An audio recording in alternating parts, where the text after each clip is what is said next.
Sou do clube tantas vezes campeão, fascina pela sua disciplina, o Fluminense me domina, eu tenho amor ao tricolor. Saudações tricolores, caros amigos, essa é a volta do programa Panorama Tricolor, depois de um longo e tenebroso inverno, tenebrosíssimo por sinal, porque a gente vai falar nesse primeiro bloco de seleção brasileira. Eu estou aqui presente com as ilustres, eu conto aqui com as ilustríssimas presenças de Renato Ranco, sua belíssima camisa, Blue Eyes, o nosso fantástico Marcos Vinícius Caldeira, que não estava bêbado na final da Copa do Mundo de 2014, e convidamos também o nosso querido amigo publicitário Lúcio Bairral, que vai hoje nos contemplar, nos ajudar aqui nos debates do Panorama Tricolor. Se vocês não lembram de mim, meu nome é Paulo. E a gente começa falando a respeito da questão da Copa do Mundo. Boa noite, boas saudações tricolores, Marcos Vinícius Caldeira. Fala pra gente das suas considerações iniciais. Cara, uma Copa do Mundo fantástica em termos de organização, de recepção ao turista, de esportividade. O brasileiro deu show. Aqueles que jogaram contra a Copa, assim, foi uma pancada duríssima. Infelizmente a seleção não correspondeu. Mas, cara, assim, futebol é isso. Que a gente se prepare para 2018 a gente possa ir para o Hexa.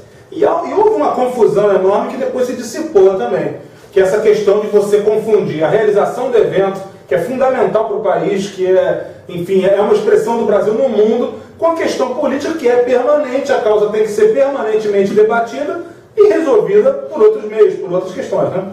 Exatamente, cara. Assim, o Brasil vive um momento assim, de muita agitação, né? Eu mesmo, ano passado, a gente participou dos protestos, a gente até chegou a gritar não vai ter Copa, né? E hoje eu faço até uma meia-culpa, acho que foi uma barganha, mas enfim, foi um movimento que não veio a reboque dos movimentos sociais.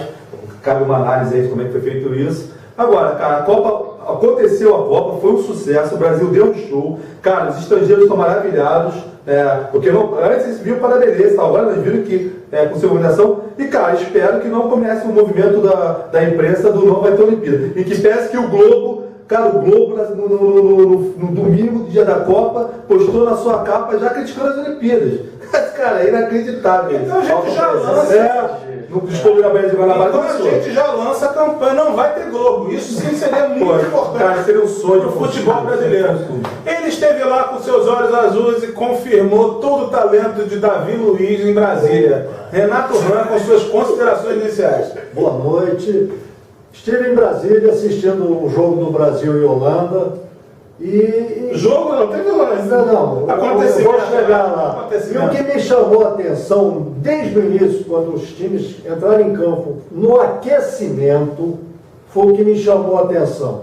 Pouca gente notou, eu comentei depois com pessoas do meu lado que eu nem conhecia, tricolor até, e eu vi o Brasil aquecendo, roda de bobinho. Holanda aquecendo, à minha frente, que eu estava no corner, bem na frente, eles aquecem, relembrando jogadas ensaiadas, triangulações, passe em profundidade. O Robin soltou aqui na esquerda, o cara cruzou para a direita, ele entrou e fez gol. O terceiro gol da Holanda, eles ensaiaram umas 4 vezes no aquecimento e fizeram o gol igualzinho. Saiu uma triangulação.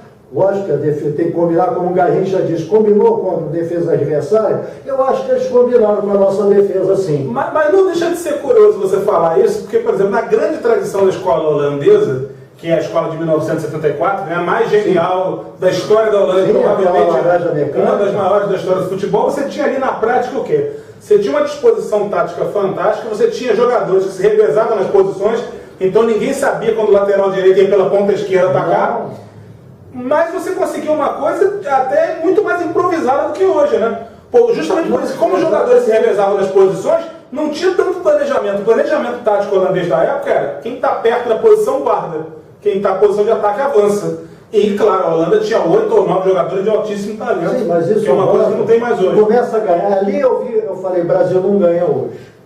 Vai ser outra derrota. Espero que não seja de 7 também.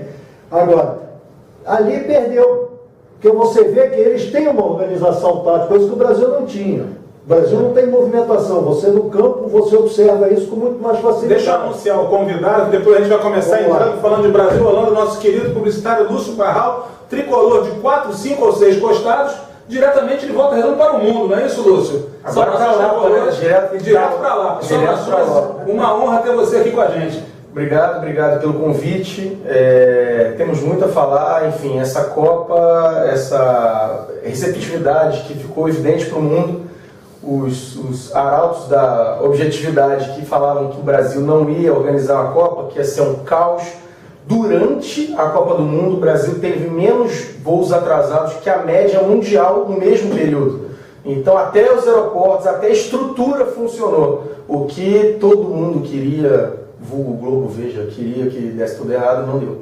Então, mais uma porradinha na cara desses caras aí. Pois é, ou seja, a gente depois vai debater. Aliás, eu gostaria de lembrar que essa semana a gente vai ter um especial com o Lúcio e também com a presença do nosso querido Márcio Nogueira, da Rádio Canal Fluminense, que sempre nos dá aquela força. Alô, Cláudio Cote. E a gente vai debater também, não somente a Copa do Mundo, como também questões do nosso querido Flusão, que a gente vai falar também aqui no segundo bloco, que, como se sabe, quarta-feira é dia de Flusão. Fluminense volta ao Campeonato Brasileiro com tudo e vamos lutar pelo Penta. Bom, a gente começa falando sobre a questão ainda da Copa do Mundo. E a gente vai puxar de Brasil e Holanda, depois faz uma palhinha geral sobre o acontecimento, sobre o evento em si.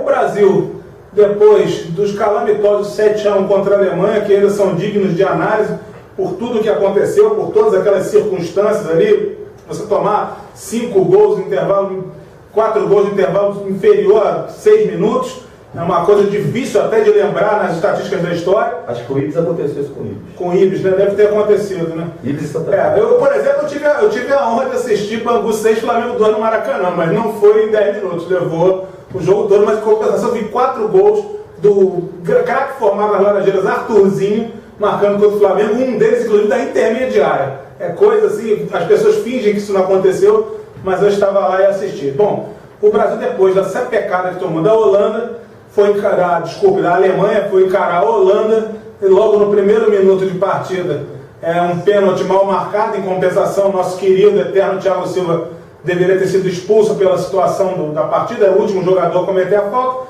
O Brasil já sai perdendo, vinha aquela pancada de 7-1 na cabeça, não tinha a menor condição psicológica de reagir a nada, e tomou um baile nessas duas partidas com 10 gols. Então eu peço a palavra do Marcos Vinícius Caldeira para analisar num conjunto essas duas partidas, que eu acho que cabem em uma, né? Porque são 2 jogos, mas é um desastre só.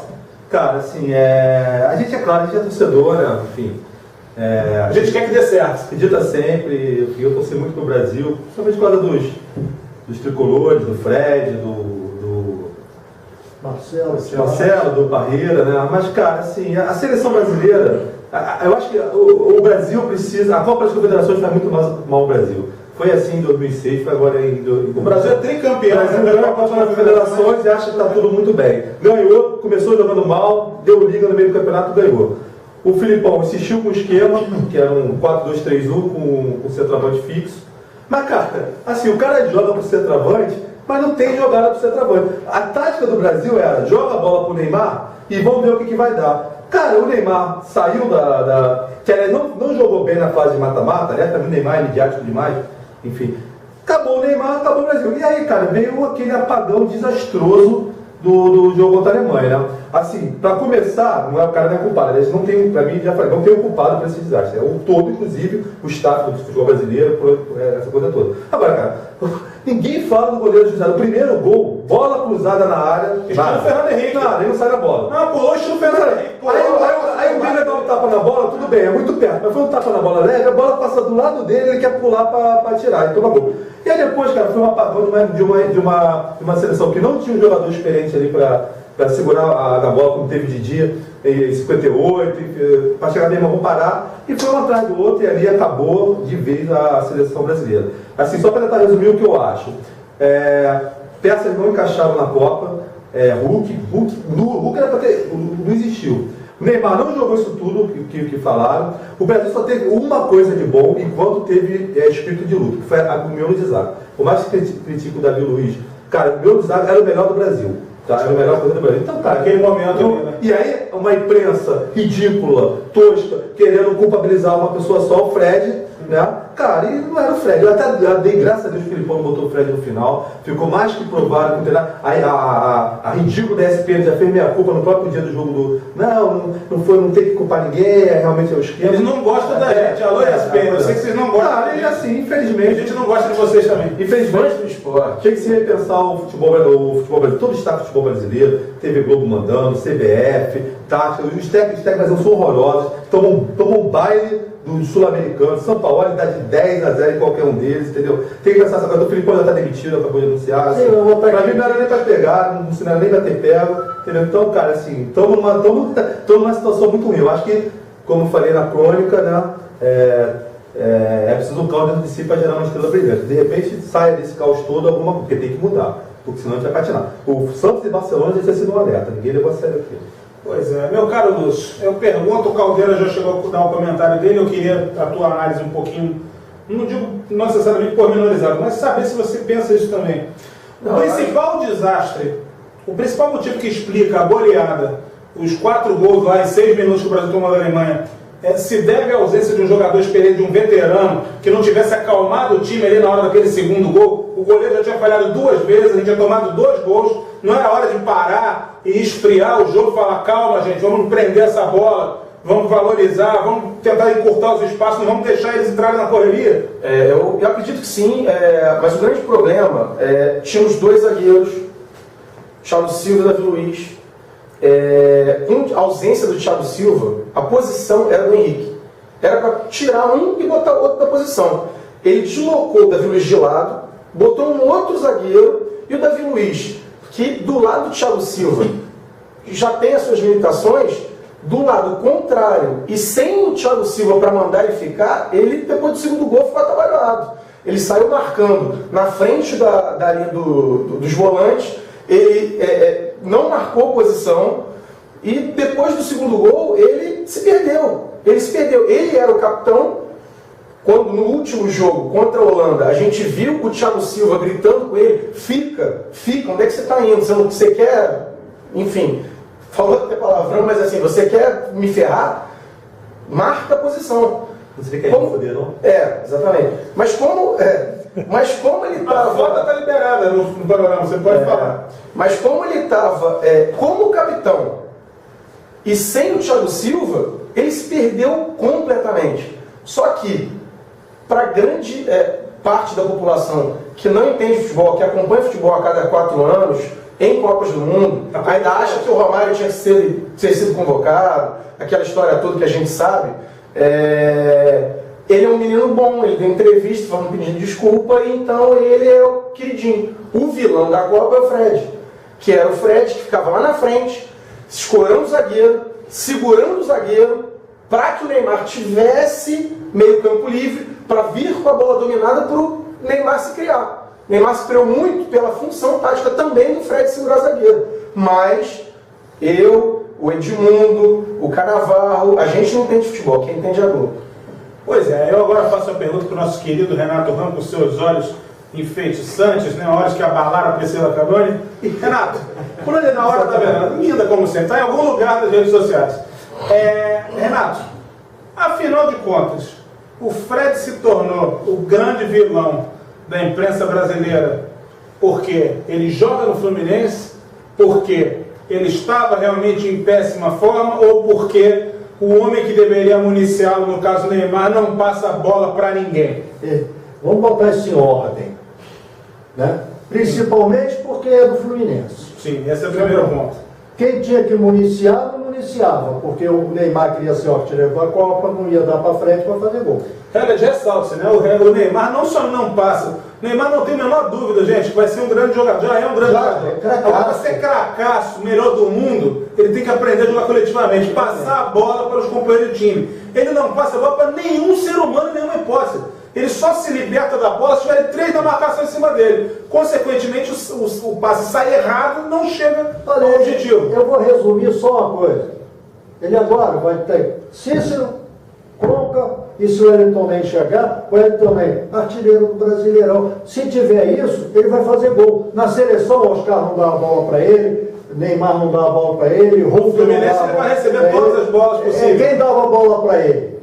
Talvez as menininhas lá na arquibancada. Ou o Davi Luiz quando tentava lançar, né? Ah, porque o Davi Luiz era o meio armador dessa. Mas aí a bola vinha e 2, 3. Porque o Fred, se você ver bem o jogo, quando ele deslocar, corriam 2 junto com ele. O Fred jogou vários anos na Europa, né? Ninguém é idiota que deixar ele sozinho com espaço. Pois é. Mas acontecia que o time não tinha nem conjuntura alguma. O time não tinha meio, né? Era ligação defesa e ataque. Defesa Neymar, o que fosse. O maior passador de bola pro Fred na Copa foi o Júlio César, goleiro. Isso era só a bola do Júlio. Hoje na Globo, ouvindo o Rádio Globo para... Que isso, cara? Pois é, mas... Desculpa, pode falar palavrão aqui na mesa? Pode. É o Rádio Globo. Não, mas é que tal. E aí tem amigos, né? O Rafael é meu amigão, o Rafael Marques. Tem um outro lá que é um merda, mas eu não vou falar o nome dele, não. Pois é. E aí botaram lá, elegeram o pior da Copa, o Fred. Aí eu digo, pior da Copa, o Fred, não será que uma pessoa só, o Fred não evita gol. E ele só faz se ele estiver sendo municiado. A única bola que passou, ele botou para dentro. Aliás, o Fred foi tão voluntarioso que até evitar gol, ele evitou, porque ele vinha para defesa na hora do escanteio, fazia a mesma jogada que ele faz no Fluminense, fazendo homem de primeiro pau ali, tentando evitar. Mas a única bola que veio da linha de fundo assim cruzada, ele botou a cabeça e botou para dentro. Pois é. E que não foi dos laterais, o cruzamento não foi dos laterais. Se pusessem 10 vezes a bola, ele ia botar 10 bolas para dentro. Agora não dão chance. E quando tem alguém importante, olha, na Copa de 70 que tinha um timaço, o Uruguai fez 1-0, o que Gerson fez? Ele mesmo ali, né, com o Casalberto, modificaram a tática, ganhou 2-1. Contra a Itália na final, estavam ganhando de 1-0, empatou. Você está falando de Gerson, Carlos Alberto?